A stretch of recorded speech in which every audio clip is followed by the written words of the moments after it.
안녕하세요. 3-2강 지분경매의 파생상품 3-2강 시간입니다. 지난주에부터 지분경매의 파생상품 7월 중순 이후에 이제 대형 서점에 또 인터넷 서점에 나올 건데요.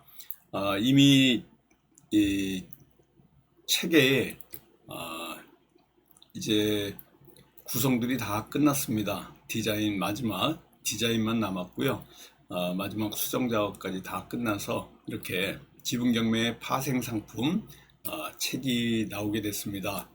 우리가 지분경매 그러면 이것도 특수경매로 또 분류가 돼 있는데, 근데 경공매 시장에서 특수물건으로 분류돼 있는데도 막상 법원에 입찰하러 가면 경쟁률이 매우 높습니다.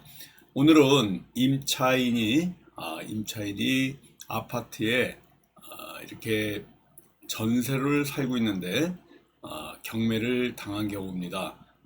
이렇게 그 경매를 당한 경우에 어떻게 이런 그 임차인이 있는 물건에서 파생 상품으로서, 이건 지분 물건이 아니고요. 오늘 소개할 것은 파생 상품으로서 임차인이 19명이 입찰이 들어온 아파트에서 1등을 해서 자신의 이 임차 보증금을 전에 보존받고 이 아파트에 낙찰을 받아서 소유권자가 되는 이러한 그 부동산 경매에서의 또 다른 채권, 이걸 부실채권이라고 합니다. 임차 보증금 부실채권을 갖고 하는, 어떻게 보면 지분경매와 대부업을 하나로 결합해서 만든 지분경매 파생상품 5가지 중에 하나고요.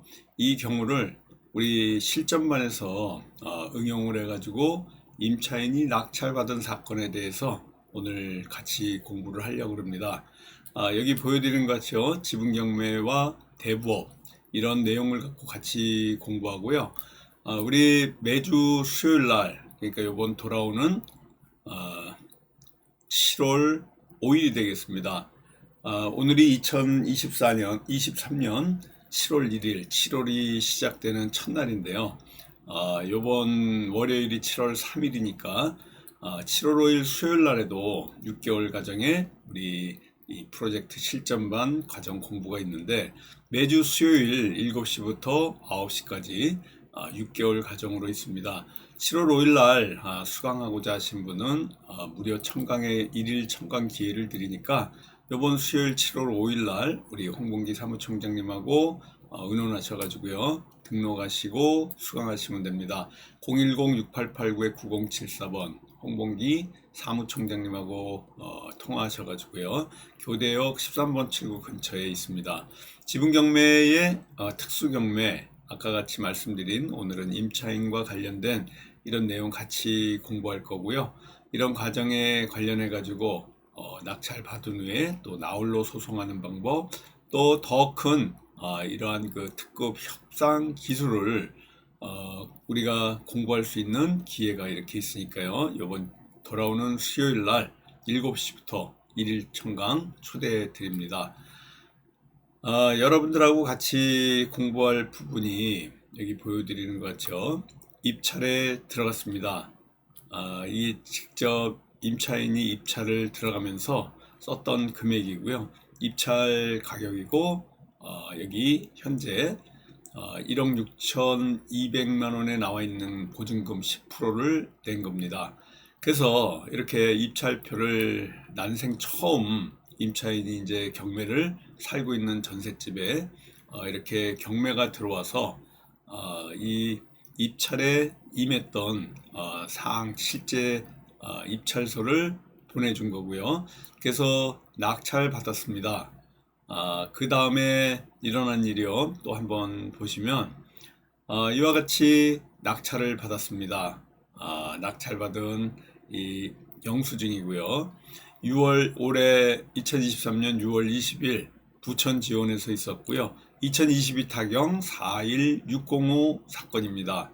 경매 2개에서 있었고, 이렇게 입찰 보증금을 확실히 영수했다는 집행관 사무소에 영수증입니다. 그래서 다행히 또 1등으로 낙찰을 받은 거고요.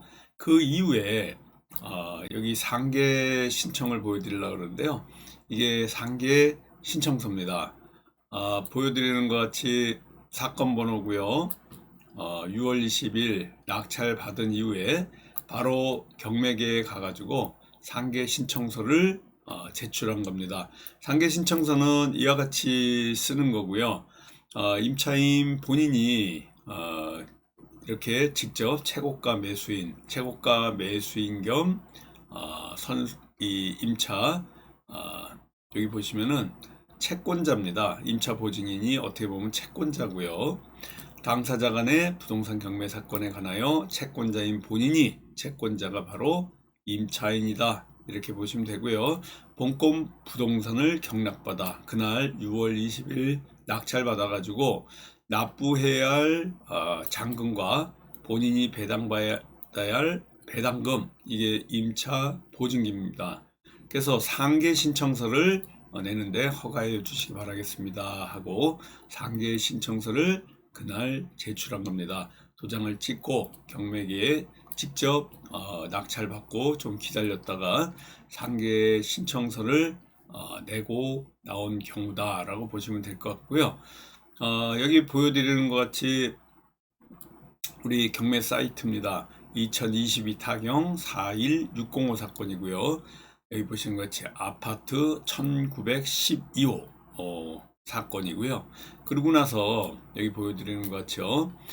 감정가가 3억 3천만 원짜리고, 그리고 여기 보시는 것 같이 19명이 응찰을 해서 2억 4천에 낙찰받았습니다.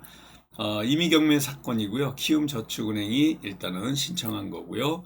그 이후에 이렇게 19명이 들어와서 2등이 2억 2,154만 원을 쏟고 1등인 이 임차인이 2억 4천을 써가지고 19명 중에 1등을 한 사건인데, 이게 어떻게 보면 파생상품이에요. 경매에 아까 말씀드렸지만은 지분경매 플러스 우리가 파생상품 중에 5개 중에 1개가 대부업이 있습니다. 이 대부하고 관련된 건데 어떻게 보면 대부라기보다는 NPL 부실채권에 해당하는 것이다 라고 보시면 될 것 같고요.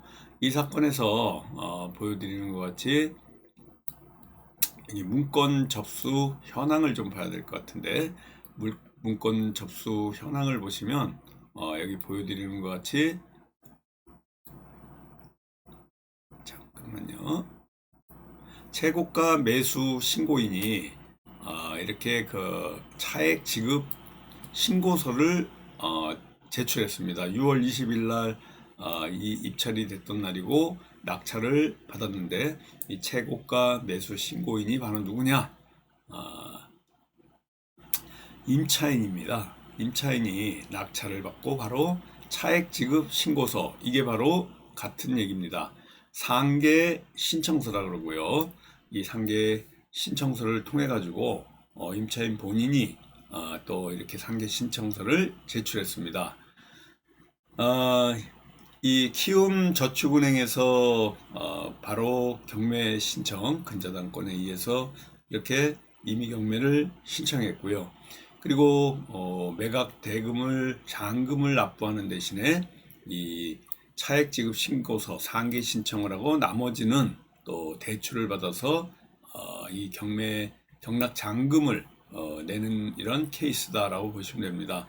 이게 바로 경매에서의 이 파생 상품이 되는 거고요. 이게 이제 지분 경매에서의 또 파생 상품도 같이 될 수 있습니다.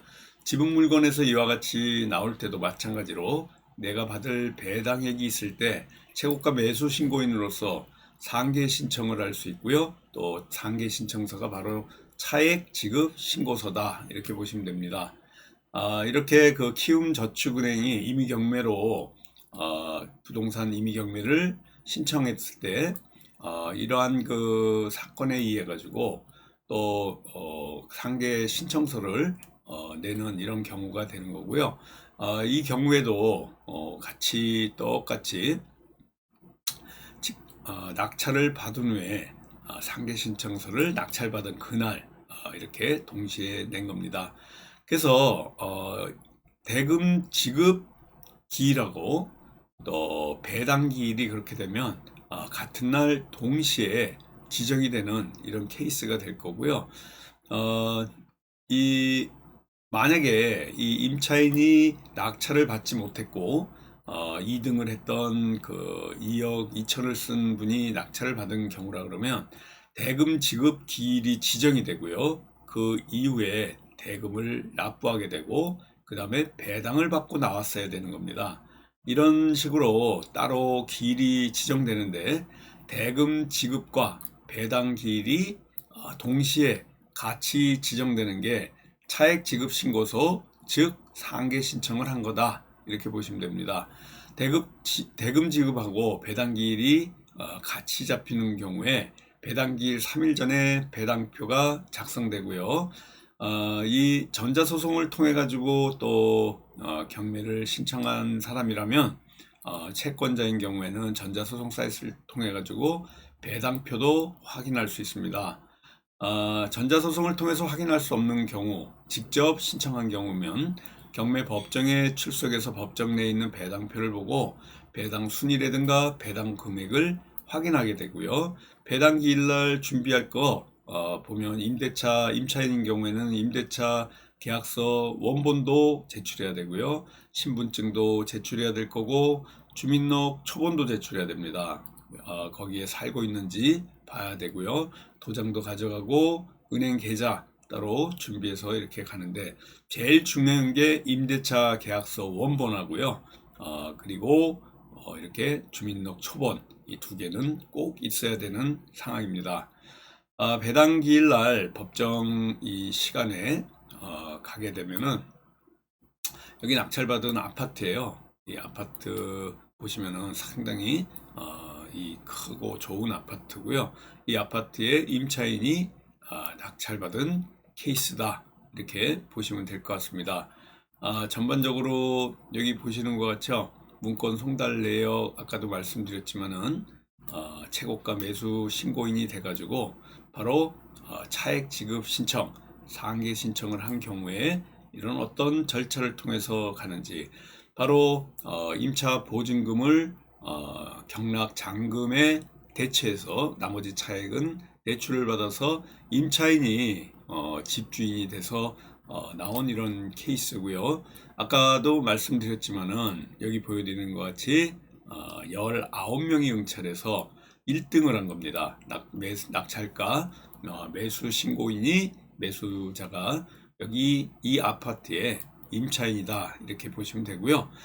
이렇게 그 배당기일에 출석한 이해관계인 채무자는 배당표에 나온 배당 순위, 배당 금액에 이의가 있을 때 법정에서 당일에 해내서 구두로 배당 이의를 할 수 있습니다.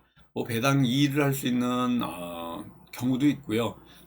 또 배당 이의가 없는 경우도 있는데 이해관계인 중에 상계 신청서를 제출한 임차인 보증금에 대해서 배당 이의가 있을 때는 배당 이의 한도 금액에서 상계 신청이 인정되지 않아서 그 부분에 한해서 따로 현금을 납부해야 되는 경우도 생기지만은 이렇게 확실한 경우에는 그렇게 그 배당 이의의 소를 하진 않는다 이렇게 보시고요. 배당이 확정되면 일반 낙찰자들은 대부분 법원 보강금 출금 명령서를 수령해 가지고 바로 돈을 받게 되는 거고요. 법원 보강금 출급 지시서를 또 수령해 가지고 법원 보강금계 가 가지고 이렇게 받아서 은행 가서 배당금 수령하고 계좌이체 신청하게 되면 내 신청한 계좌에 바로 입금이 되는 이런 경우가 됩니다. 만약 배당이 확정 후 1개월 이후에도 배당금을 수령하려고 이후에 수령하려고 한다 이럴 때는 배당금이 공탁계로 넘어가기 때문에 인감도장이라든가 인감증명서를 갖고 공탁계에 가서 이렇게 또 받아야 되기 때문에 이 배당이 확정된 이후에 1개월이 지났을 때는 배당을 받아야 하는 채권자는 공탁계 가서 돈을 받아야 된다 이렇게 보시면 됩니다. 법원 보강금 출급 지시서라든가 법원 보강금 출급 명령서 같은 이런 게 상계 신청한 이 우리 임차인은 바로 이런 서류들을 받지 않아도 그냥 나머지만 잔금만 내고 이렇게 그 소유권자가 되는 이런 케이스다, 이렇게 보시면 될 것 같습니다. 전반적으로 이와 같은 상황들이 계속해서 우리 그 채고가 매수 신고인이 이와 같은 공부를 해서 지분경매와 대부업을 응용한 케이스입니다. 이걸 이제 부실채권 NPL이고요. 이게 지분경매 파생상품이 되는 거고, 이를 통해 가지고 우리가 채권자가 바로 임차인이 되는 겁니다.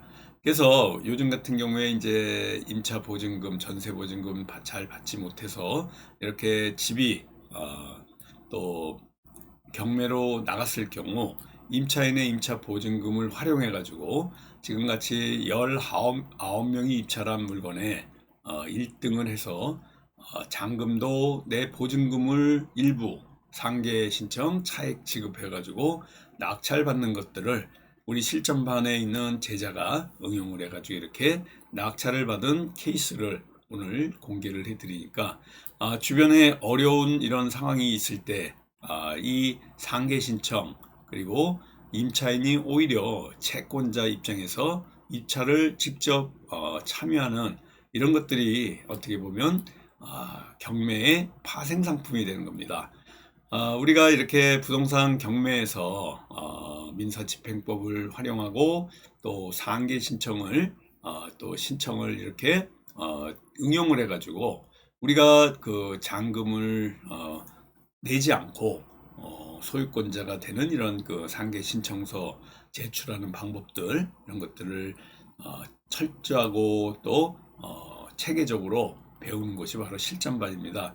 그래서 오늘 우리 실전반에서는 이러한 물건들을 여기 보시는 것 같이 지분경매와 대부업, 지분경매와 보상경매, 지분경매와 산림청 임야 매도법, 지분경매와 분묘기지권, 지분경매와 법정지상권과 관련된 이러한 내용을 갖고 같이 공부하고 있습니다.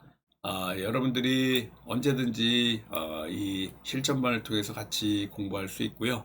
매주 수요일 날 이렇게 무료 청강할 수 있는 기회, 조금 전에 말씀드렸지만은 6개월 과정이 600만 원이고요. 온라인, 오프라인 과정이 있습니다. 1일 청강을 통해서 이번 돌아오는 7월 5일 날 7시에 오시면 또 들을 수 있는 이런 부분이 있으니까 같이 공부하시고요.